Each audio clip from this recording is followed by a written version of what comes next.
8 hanggang 11. Kaugnay nga po ito ng ating series, pangmagang series, yung pong Remembers in the Bible series. So po verses 8 to 11, remember the Sabbath day to keep it holy. 6 days shalt thou labor and do all thy work, but the seventh day is the Sabbath of the Lord thy God. In it thou shalt not do any work, thou, nor thy son, nor thy daughter, thy manservant, nor thy maidservant, nor thy cattle, nor thy stranger that is within thy gates.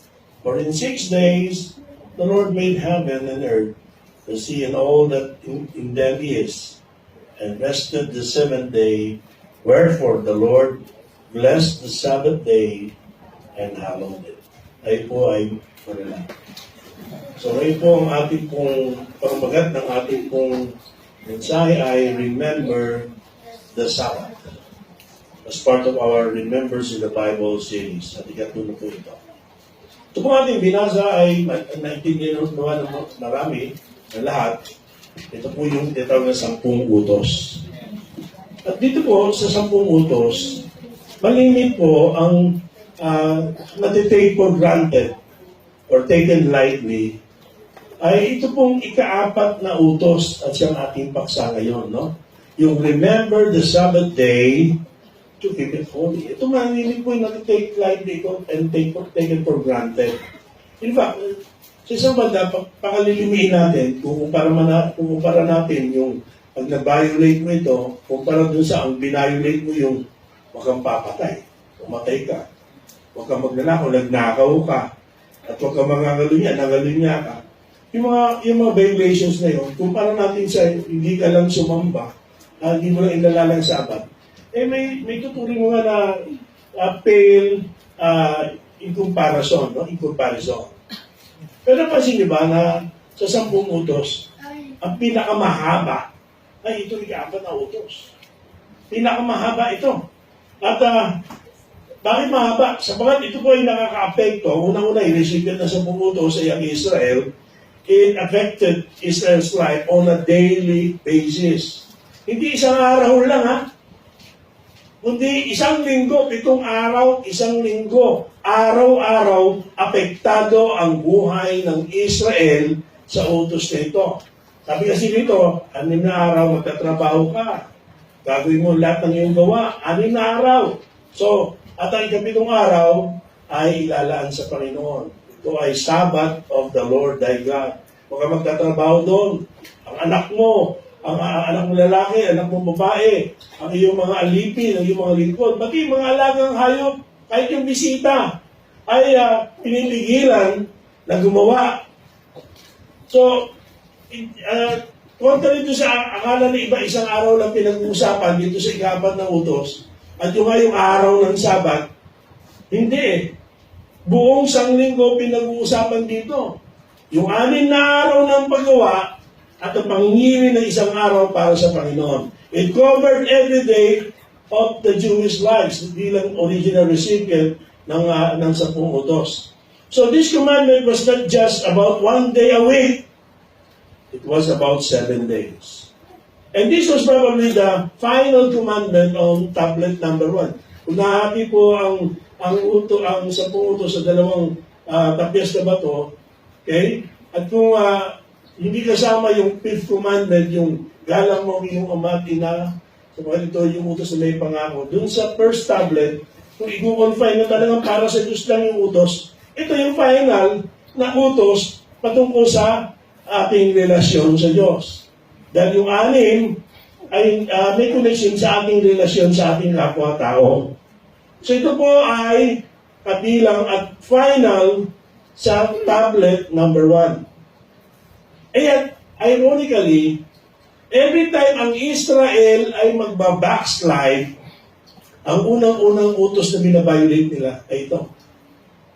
Pinababayaan nila yung araw ng Sabat. So, ano ba ang importante sa commandment na ito? The importance of this commandment deals with the very nature of man. Yung pagkalikha ng Diyos sa ating mga tao, may kaugnayan ito. sa pagkalikha ng Diyos sa atin. Man was created for two things. Ano yun? For worship and work. Yun ang primary purpose why God created us. At yun ay for worship and work. Nakikinig mo? Okay. So, ang isang tao hindi balanse ang kanyang buhay physically, mentally, emotionally, or spiritually na ini-ignore niya ang isa sa dalawang nature na ito na likha ng Diyos sa kanya. Para tayo maging ganap daw na malusog at balanse, these two areas must exist in proper order. Magkasama ang ito, pag magkasama ang mga ito, it makes us strong and durable and we fulfill our God-created design. And a failure of either, and we are not what God intended us to be. Hindi natin natupad yung disenyo ng Diyos sa ating buhay.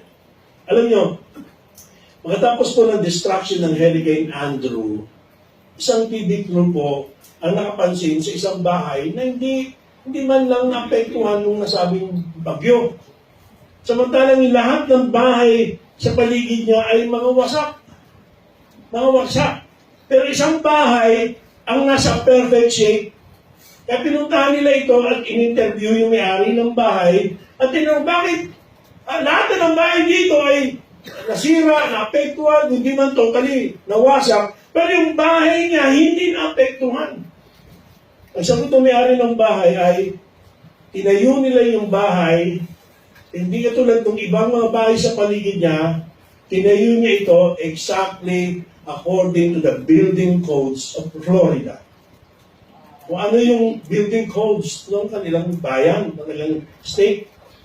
At yung pong codes na yun ay nilagay ng Florida at ng ibang states, may mga building codes nilagay dito sa atin.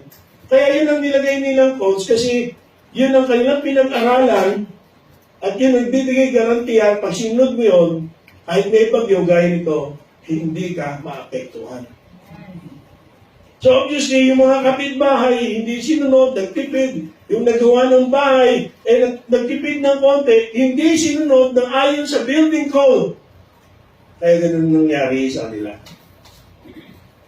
And listen mga kapatid, those who follow the codes of God, okay, yung mga sumusunod sa codes ng Panginoon, ay kagaya ng bahay na hindi nasira, naging matatag at maayos. Yun din ang mayroong buhay na hindi masisira at buhay na matatag at maayos. This commandment really has two parts to it. 6 days shalt thou labor and do all your work. The second part is the seventh day is a Sabbath and is to be kept holy. In this way, mga kapatid ko, you will notice that this commandment really covers the entire week, as mentioned earlier, and not just a single day. We cannot practice either one without the other and be in good balance. This commandment that we are called upon to remember will bring great joy and balance in the life of those who keep it. Yet a violation of either part of this commandment will bring ruin to the spirit and life of those who ignore either the work or worship side of this commandment. So 2 puntos lang po ito, pero ang mahaba yung sub-points. Una, bigyan pa natin man as a worker, and pangalawa at panghuli ay man as a worshiper. Tandaan niyo po ito po yung disenyo ng Diyos sa atin. Hello? Okay? Bilang manggagawa at bilang mananamba. Hindi yung talangawa, walang ginagawa, at hindi pala tsamba-tsamba. Ha? Ang ating likas, disenyo ng Diyos, ay yung tayo ay maging manggagawa, at higit sa natin tayo ay maging mananamba. Sa verse number 9 ng ating scripture reading, sabi niya, 6 days shalt thou labor and do all thy work. Bagyan niyo marker po yan, babalikan natin. Can you turn your Bibles please at Genesis 1:31? Genesis 1 tayo. Sabi niya, and God saw everything that He had made, and behold, it was very good. And the evening and the morning were the sixth day. Chapter 2, verse 15, Genesis pa rin. And the Lord God took the man and put him into the Garden of Eden to dress it and to keep it. Now, Nehemiah chapter 13, kung basahin natin itong mga talata ito, Nehemiah chapter 13, verses 15 to 22. Nehemiah chapter number 13, verses 15 up to verse number 22. Ano pong sabi? In those days saw I in Judah some treading wine presses on the Sabbath, and bringing in sheaves and lading asses, as also wine, grapes and figs, and all manner of burdens, which they brought into Jerusalem, they notice on the Sabbath day. And I testified against them in the day wherein they sold victuals. 16. There dwelt men of Tyre also therein, which both brought fish and all manner of ware, and sold on Sabbath unto the children of Judah and in Jerusalem. Then I contended with the nobles of Judah and said unto them, What evil thing is this that ye do, and profane the Sabbath day? Did not your fathers thus, and did not our God bring all this evil upon us and upon this city? Yet ye bring more wrath upon Israel by profaning the Sabbath.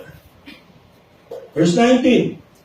It came to pass that when the gates of Jerusalem began to be dark before the Sabbath, I commanded that the gates should be shut, and charged that they should not be opened till after the Sabbath.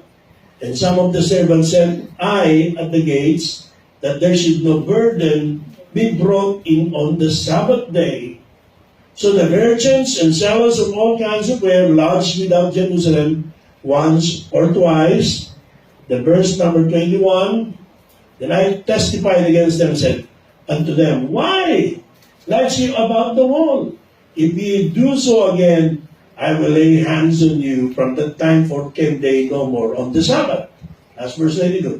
And I commanded the Levites that they should cleanse themselves, and all they should come and keep the gates to sanctify the Sabbath day. Remember me, O my God, concerning this also, and spare me according to the greatness of thy mercy. Take notice from these verses, first of all, the divine responsibilities. Okay, divine responsibilities. Ang plano po ng Diyos para sa tao, wala pa nung umpisa, kahit bago pa mahulog sa kasalanan, pakinggan niyo po, ay kasama po yung paggawa. Kasama po yung paggawa. Even before the fall in the Garden of Eden. Nilagay ng Diyos si Adan sa Garden of Eden to work it. Para magtrabaho dun sa garden. Nakikinig po. Even before sin entered the picture of humanity.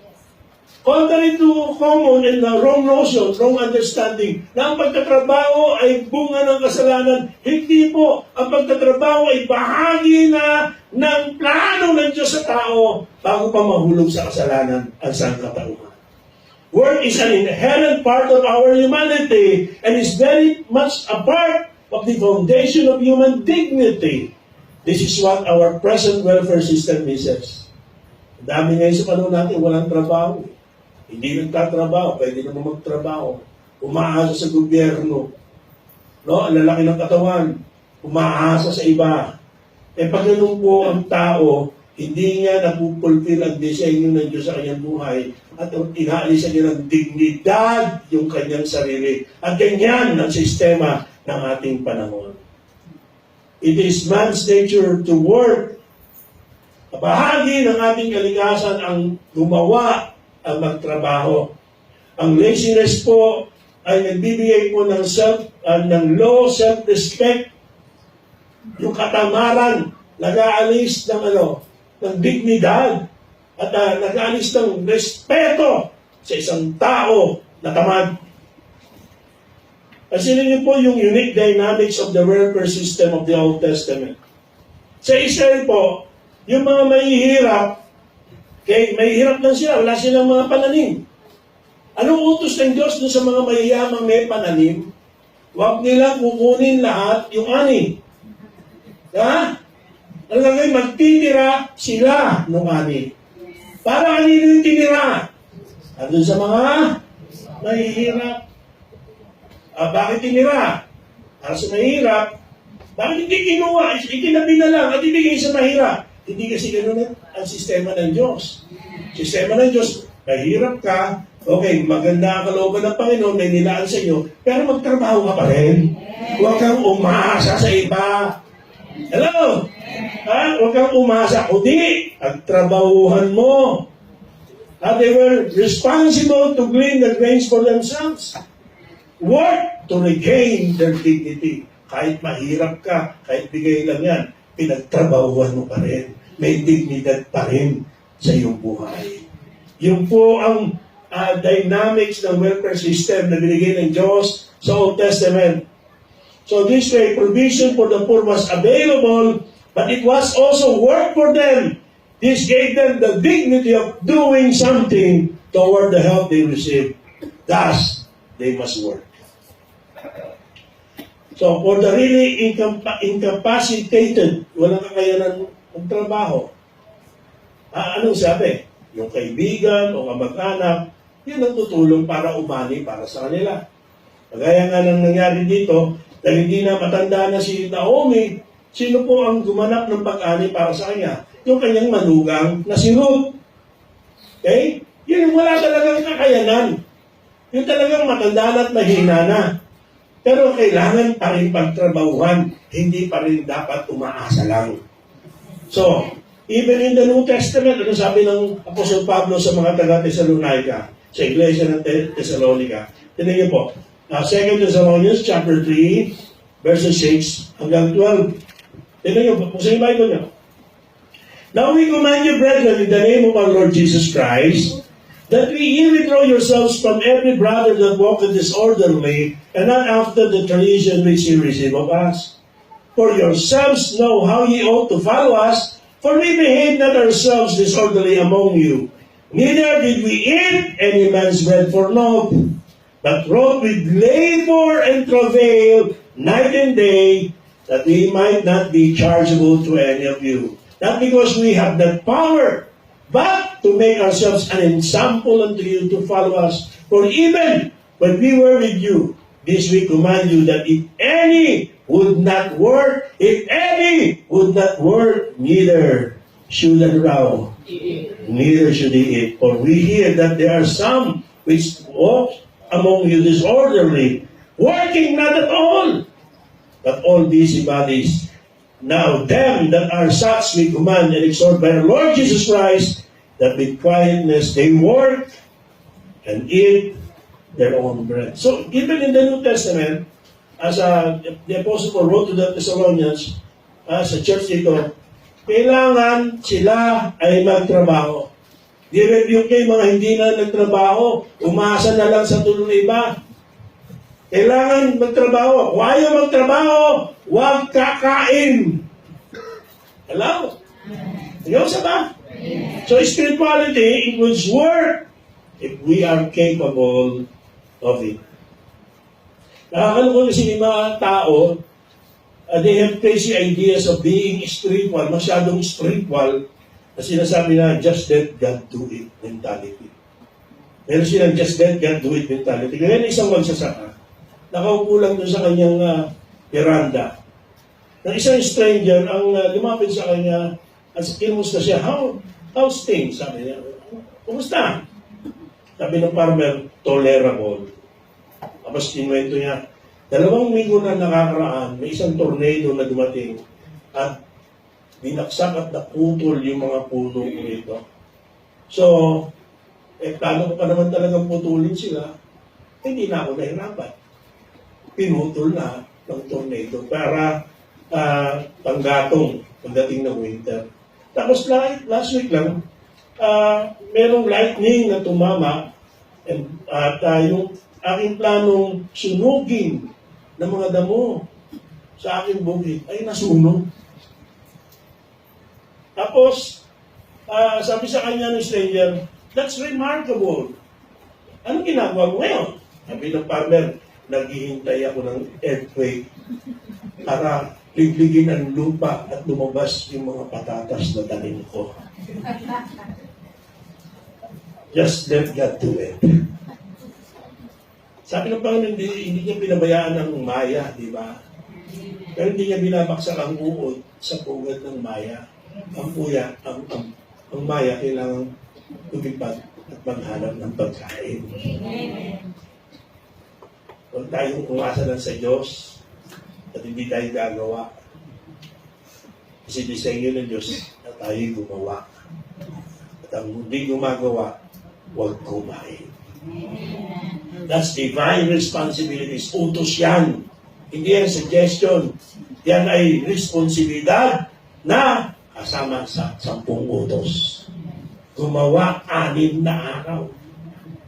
Now, divine reasons given, doon po sa binasa natin sa Genesis 1:31. Ano yung binigay na reason ng Diyos? Pansinin niyo po God felt after doing all His work of creation. Yung how God felt rather after doing all His creation. Sabi ng Bible, God saw everything that He had made, and behold, it was very good. And the evening, the morning was the 6th day. So God felt good about what? About His work. Alam nyo, a job well done, even though hard, makes us feel good. We were made in God's image. Work builds self-respect. Work never hurt anyone. God made us a part of as a part of our nature to work. Just like it is God's nature to create and work, we are made in the image and likeness of God. Ang Diyos, kung saan tayo ay nilikha mula sa Kanyang wangis, ay hindi tamad na Diyos. Ang ating Diyos ay gumagawang Diyos. Hanggang ngayon ay gumagawa yung ating Diyos. So yan po yung dahilan. Ang sarap ng Panginoon. Alam niyo po, salamat sa Panginoon, sa suporta ng church, mga Panginoon tumulong. Parang yung mga anak namin, ang anak namin nakapagtapos alam niyo mga kapatid, pagsayad ng aking allowance sa church pag linggo, lalo na nagkakalisa sila, nag-iika po, yung natitira, ubos dito lahat yun. Baon lang nila. Ubos lahat yun. Paano naman kami sa Cavite? Diba? At minsan, pagdating na ng enrollment, alam niyo yun, gano'ng kamahal yung enrollment. Kahit ako, pastor, nakakita, nag-provide ng Diyos ng pamamaraan na ako po ay makapagtatrabaho, kikita na hindi na-apektuhan magpapastor mo. So, natuto ako mag-photoshop, at gumagawa ako ng ID, ako gumagawa ng yearbook. At yan, inaabot po ako ng madaling araw. May pagkakataon pa nga, 3 araw, di ako natulog. Masama naman sa kalusugan ko yun. But the point is, alam niyo, kahit pasok po ako, nagtrabaho ako. Hindi nga ako pasok ng opisina, kaya siguro nakasayati ka, nakasalampak ako doon sa center table doon sa aming yun ang aming opisina. At doon, gagawa ko ng ID, aabot ng ilang linggo, gagawa ko ng diploma, gagawa ko ng yearbook, na kumikita at sapat yung kikita, tatabi ko o ilalaan ko para sa enrollment ng aming mga anak. In other words, salamat na may tumutulong sa amin, pero hindi ko inasa lamang sa tulong ng iba. Kasi, ang disenyo ng Diyos gumawa. Yun ang kawangisan natin sa Panginoon. Ulitin ko, hindi tamad yung ating Diyos. Amen. So, it also, not only that, ito yung manifestasyon ng image of God sa atin, it also brings benefits or blessings that are tangible. Okay? In our case, the money, pag may pera ka, yun nga, may pambayad ka, nakabibili ka ng gusto mo, napoprovide mo yung mga necessities sa buhay, at hindi ka mapapaya, hindi ka namamalimos, nakakahiya yung namamalimos. Kaya nga sabi ng Bible, bilang anak ng Diyos, hindi ka mamamalimos Yun yun. Kasi, alam niyo, yung sabihin ay sabi ng Panginoon, hindi, walang anak ng Diyos na mamamalimos. Pero hindi ka magtatrabaho, mamamalimos ka. Ano ibig sabihin doon? Yung anak ng Diyos, inaasahan, susunod yung pamamaraan ng Diyos. Susundin yung disenyo ng Diyos. Magtatrabaho ka. Magkakaroon ka ng marangal na trabaho. At dahil dyan, hindi ka mamamalimos ng tinapay. Kaya pambili ka ng tinapay, kaya pambili ka ng palaman. Bakit? Ilang anak ng Diyos, sumusunod ka sa salita ng Diyos. Hindi ka umaasa. Alala ko, may tinulungan tayo. Umutang eh. Ang problema, kaya nga bawal yung utang eh. Kahit umutang, mataas utang, di na ng church. Diba, naging problema pa eh. Umutang na nga eh. Di pa ng church. Ibig na, lalong mag-church na tinulungan mo, ang dami ng ganyang kaso. Kaya one time, tinugta na rin. O sige, quits na. O di na to ng church. One time, umutang ulit. Sabi ko dito na, baro ka bang ayos ang kuryente? Kahit hindi mo kailangan ayusin. Ayusin mo yan. Ayaw. Gusto nung utang na walang bayaran. O, di ba siya namamalimos yung mga manunumba, kasumpa-sumpayan sa harapan ng Diyos. Ang masama ay nangihiram at hindi isasauli. Ito aggregate, manunumba. O, may kausap. Bato-bato, sana walang tamaan. Bakit iba, no? At yung gardening, hindi naman ititinda yung bulak-bulak. Yung mga halaman, hindi naman nakakain. Pero gusto na mag-gardening. Bakit, no? Because of the rewards. Meron kang ginawa. Ang gusto ng tao may ginagawa. Ang disenyo sa tao may ginagawa. Work renews us in every way. Body, mind, and spirit. Work does keep us in shape, physically, mentally, and yes, spiritually. So, marami pong kawikaan, sa kabuk ng kawikaan, na kinukundina yung katamaran. Amen? Yeah. Kinukundina yung katamaran. At sinasabi yung evil that will come to those who are lazy. Yun ang isa sa emphasis, di ba? Sa wisdom, at nire-refute yung simpleness, doon po sa Book of Proverbs at yung pride, isa po sa malinaw na binibigyang emphasis dyan, kinukundina ng Diyos, ng salita ng Diyos, na kawikaan ang katamaran. And as I've said, hindi after nahulog sa kasalanan, si Eva at Adan ay tsaka sila nagtrabaho. Bago pa, yun na disenyo ng Diyos. Meaning, hindi punishment sa kasalanan ang pagtatrabaho. Work was not a punishment for sin. It was part of our humanity before sin, and it keeps us engaged to help others and to help ourselves. Work also takes the focus off of us. Bakit kailangan magtrabaho? Kasi nasa isip mo yung mga anak mo. Di ba? Pamilya mo. Hindi yung sarili mo lang iniisip mo rito. Hindi ang nakapokus sa sarili mo, kundi sa iba. Para sa iba.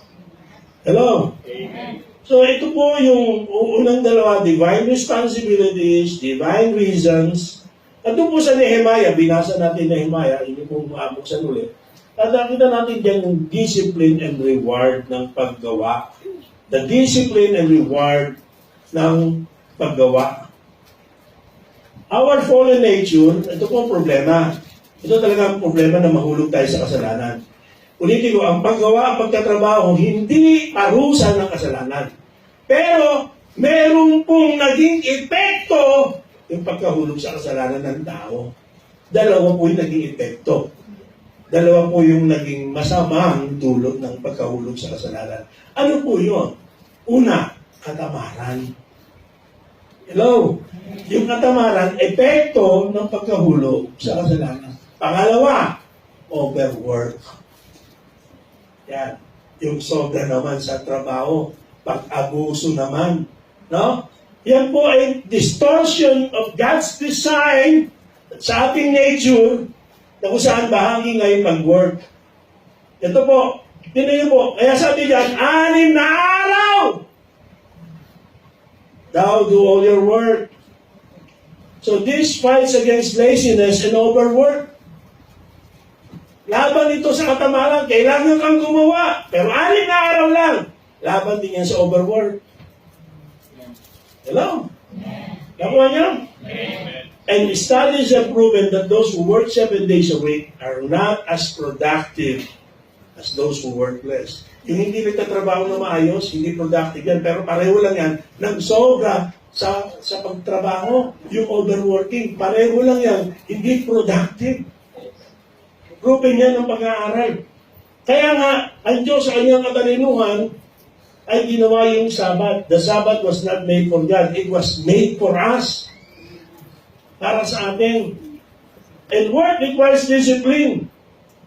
Ang pagtatrabaho, it requires discipline. We don't just go to work when we feel like it. Kahit nga sama na pakiramdam mo papasok ka pa rin sa trabaho Kahit na medyo tinatamad ka Kahit na medyo puyat ka Kahit na minsan may problema sa pamilya Kung wala ka ng leave, papasok ka pa rin At ang tawag doon, disiplina. At kahit na sabihin mo, na-traffic ka pag-uwi ng gabi, at halos umaga ka na nakatulog, kailangan mo pumasok sa next day, higising ka pa rin ng maaga. Disiplina. Kailangan ng disiplina sa pagtatrabaho.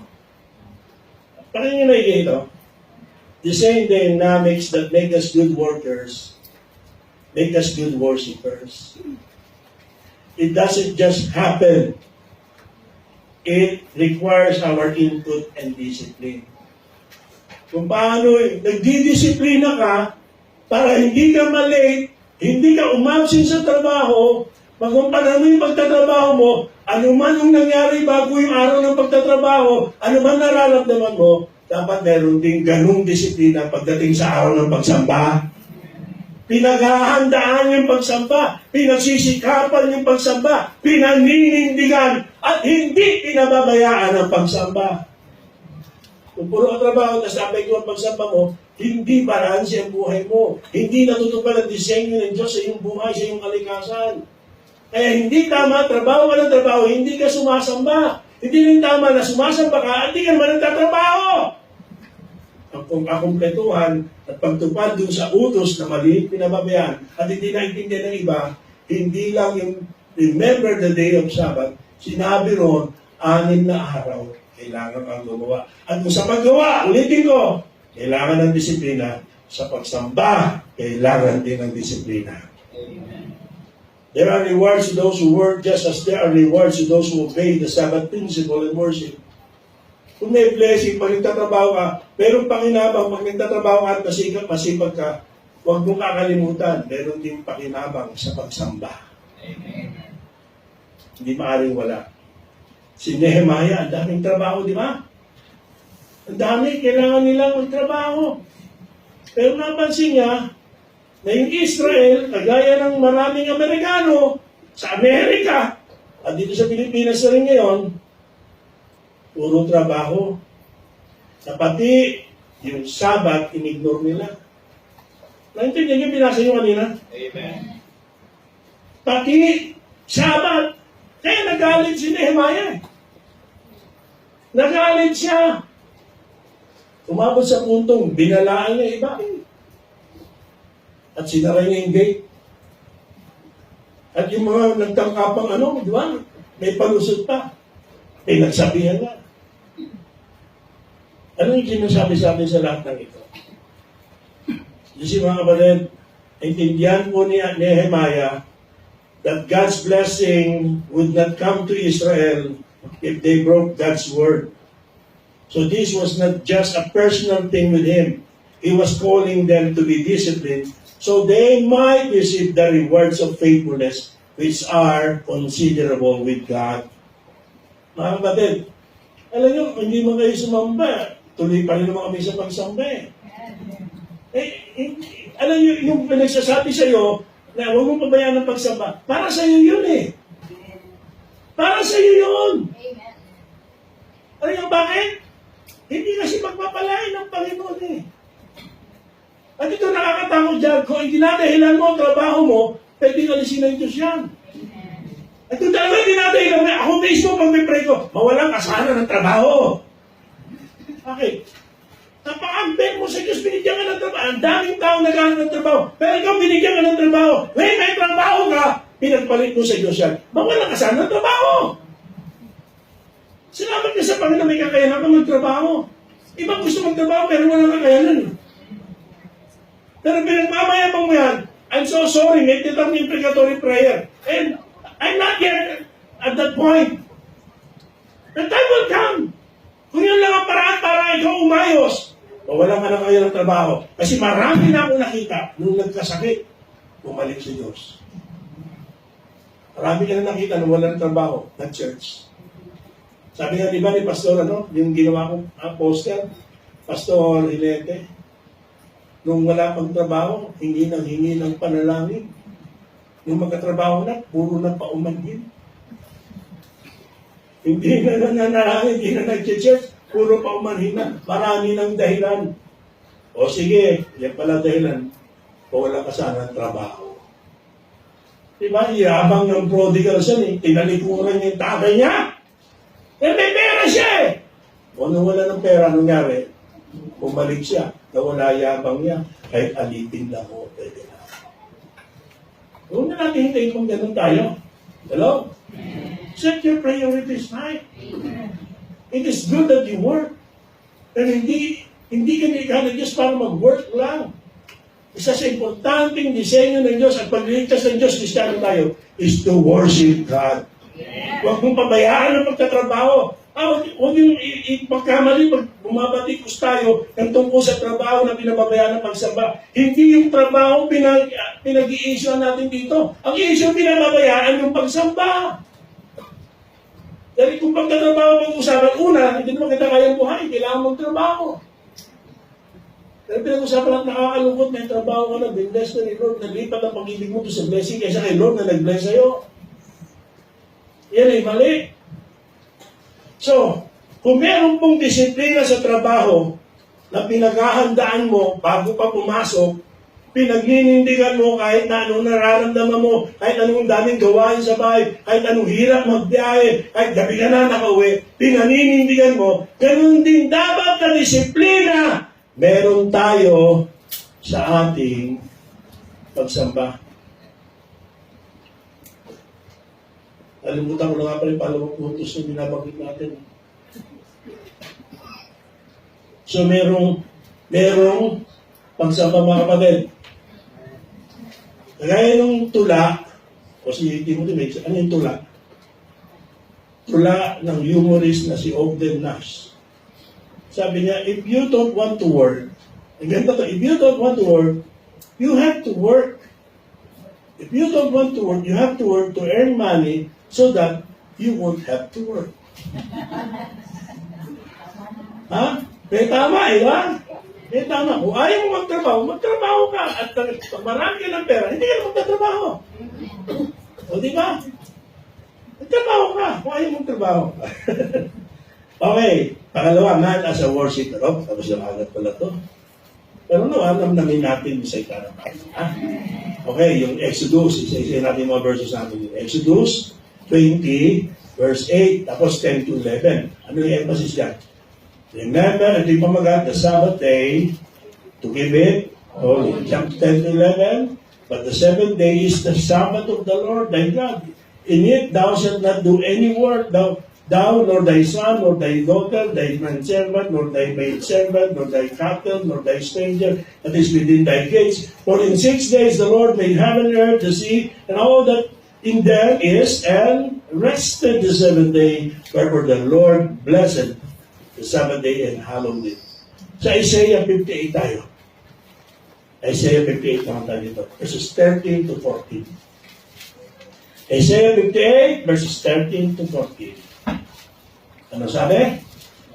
If thou turn away thy foot from the Sabbath, from doing thy pleasure on my holy day, ganda itong verse na ito lagyan nyo ng marker itong verse na ito, kung Bible niya. Ulitin ko, if thou turn away thy foot from Sabbath, from doing thy pleasure on my holy day, and call the Sabbath a delight, the holy of the Lord, honorable, and shalt honor him, not doing thine own ways, nor finding thine own pleasure, nor speaking thine own words, then shalt thou delight thyself in the Lord. And I will cause thee to ride upon the high places of the earth, and feed thee with the heritage of Jacob thy father, for the mouth of the Lord hath spoken it. I love those two verses. Now, before we continue, Genesis 2, verses 1 to 3, yung ating binasa. Tama. 2 verses 1 to 3. Thus the heavens and the earth were finished, and all the hosts of them.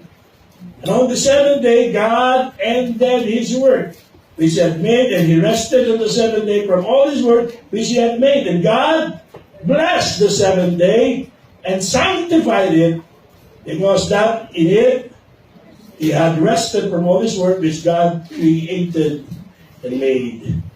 And last but not least, Hebrews chapter 10, verse number 25. Of course, familiar tayo dito. I presume, no? Hebrews 10, verse 25. Ay, magbasa ka. Bible. Hebrews 10, 25. Sabi, not forsaking the assembling of ourselves together, as the manner of some is, but exhorting one another, and so much the more as you see the day approaching. So first of all, bigyan natin yung pansin yung divine relationship. Divine relationship. As much as man was created to be a worker, he also was created to be a worshiper. And avoiding idol dynamics destroys the human design. Ito pong fourth commandment, sabi nga nun, may dalawang parts ito, worship and work. It is clear that God made the Sabbath so we can have fellowship with Him. God did not make man just to work. God also desired us to fellowship with Him. Something that only man was made to do out of all creation. The rest of creation, mga kapatid, may work, but they cannot worship. Therefore, animals know no Sabbath. They work 7 days a week, but not man, hindi ang tao. When God blessed Israel in the wilderness with food, yung mana, ang sabi na sa kanila, pagdating ng 6th day, double portion ang binibigay ng Diyos sa kanya mula sa langit. Di ba? Double portion. Bakit? Para sa Sabbath, hindi na kailangan lumabas pa at mamulot ng pulo, ng mana. Hindi na kailangan nila mamulot pa ng pagkain. So God's blessing won't make us desecrate the Sabbath. Yung mana, blessing ni Lord yan eh. Hello? Amen. Pero dinisenyo ni Lord na hanggang 6 day lang yan. At makita na, anong mensahe pinapakita lang? Hindi dapat sinisira ang kasagraduhan ng araw ng pagsamba ng blessing na bigay din ng Diyos sa iyo. Hindi tayo binless ni Lord para traidorin si Lord at the end. Para ipagpalit si Lord sa ating blessing. Hindi tayo may pera ka na, pwede ka na mag-outing pag-linggo. Pwede ka na mag-out of town. Pwede ka na mag-mall, mamasyal. Dahil may pera ka, nagtrabaho ka. Hindi yun ang disenyo.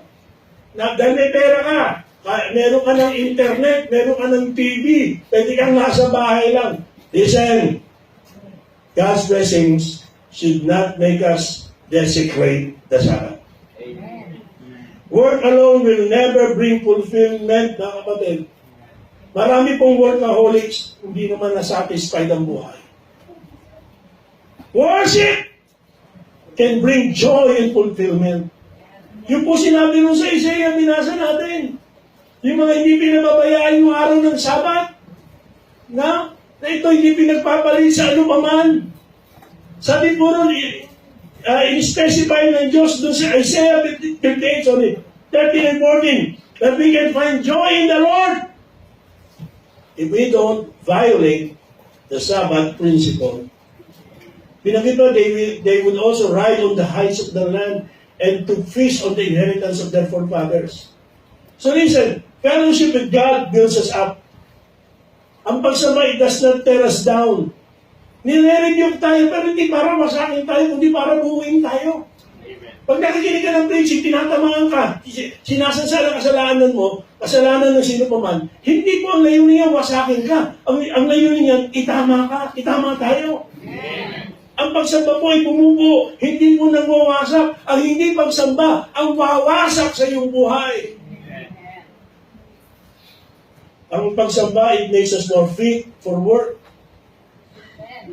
Di ba?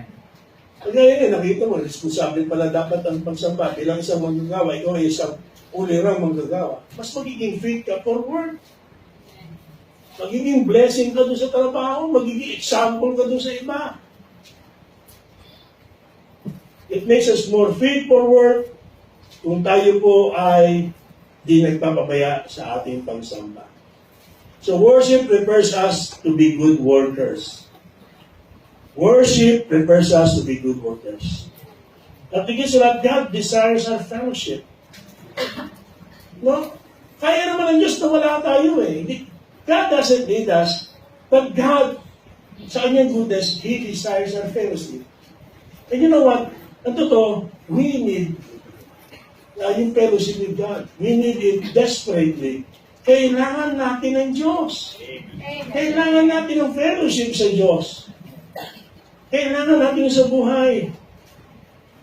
So, can you imagine having to take account of our spirit each week before Almighty God, nakakatulong po sa atin para magkaroon ng balanse sa trabaho at bigyan po tayo ng lugar para i-practice natin sa trabaho yung ating spirituality.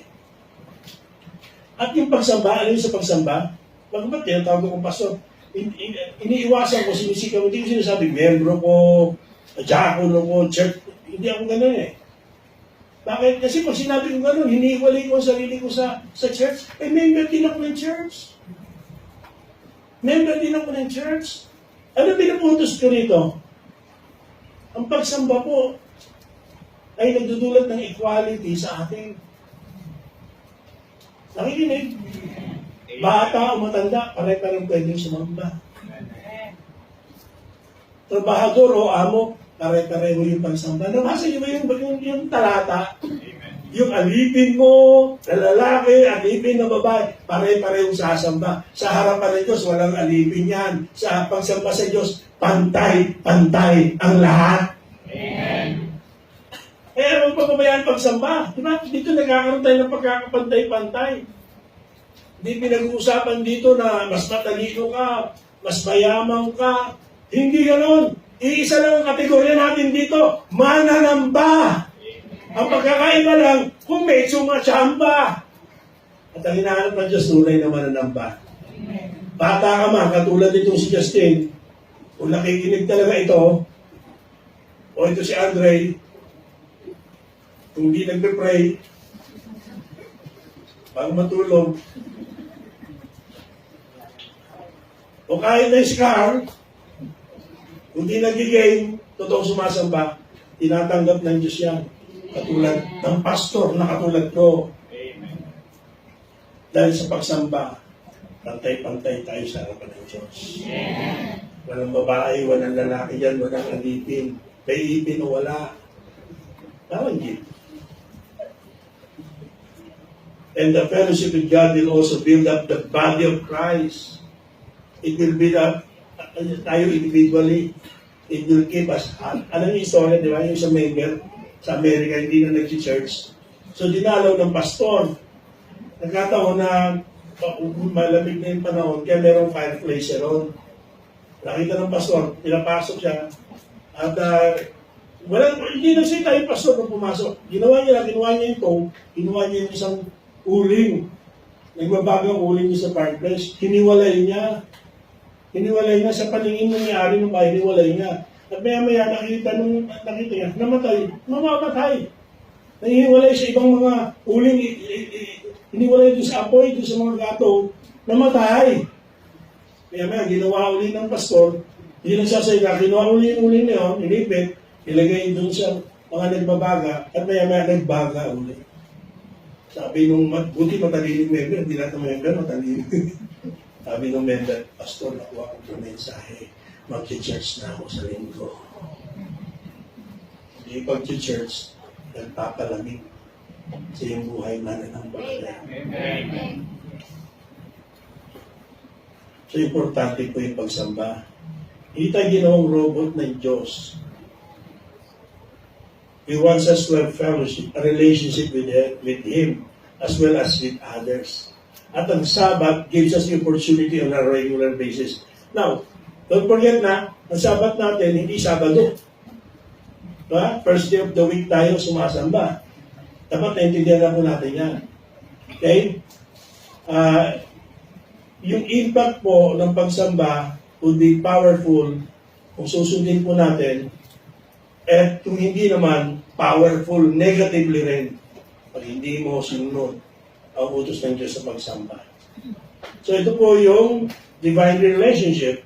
Sundan po natin ang dynamic rest, at dito na po tayo, ito yung huling puntos at magtatapos na po tayo.